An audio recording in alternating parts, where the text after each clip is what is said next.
New market থানার আব্দুল ওয়াদুদ হত্যা মামলায় আওয়ামী লীগের সভাপতিমণ্ডলীর সদস্য ও সাবেক খাদ্যমন্ত্রী অ্যাডভোকেট কামরুল ইসলামকে 8 দিনের রিমান্ড দিয়েছেন আদালত। বৈষম্য বিরোধী ছাত্র আন্দোলনের সময় গত 19 জুলাই বিকেলে নিউ মার্কেট এলাকায় ব্যবসায়ী আব্দুল ওয়াদুদ নিহতের ঘটনায় তার বিরুদ্ধে এ মামলা করা হয়।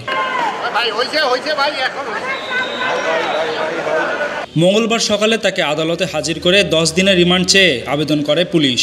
রাষ্ট্র আসামি পক্ষের শুনানি শেষে ঢাকার অতিরিক্ত chief metropolitan magistrate Ziadur Rahman তার 8 দিনের রিমান্ড মঞ্জুর করেন। সোমবার রাতে তাকে রাজধানীর উত্তরা থেকে গ্রেপ্তার করা হয়। উনি যখন আমরা শুনানি করার পরবর্তীতে আজকের যে আসামি অ্যাডভোকেট কামরুল ইসলাম উনি নিজেই বলেছেন যে আমি কিছু কথা বলতে চাই।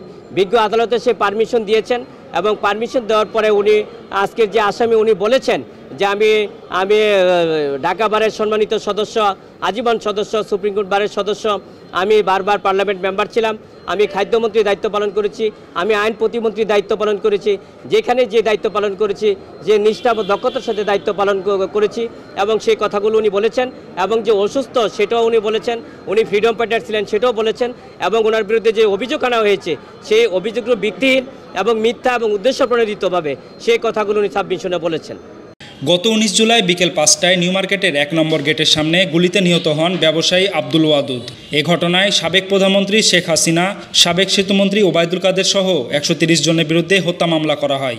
নিহত ব্যবসায়ীর শ্যালক আব্দুর রহমান বাদী হয়ে গত 21 আগস্ট নিউ মার্কেট থানায় এ মামলা করেন। সরফরাজ নওয়াজ, পদ্মা টাইমস।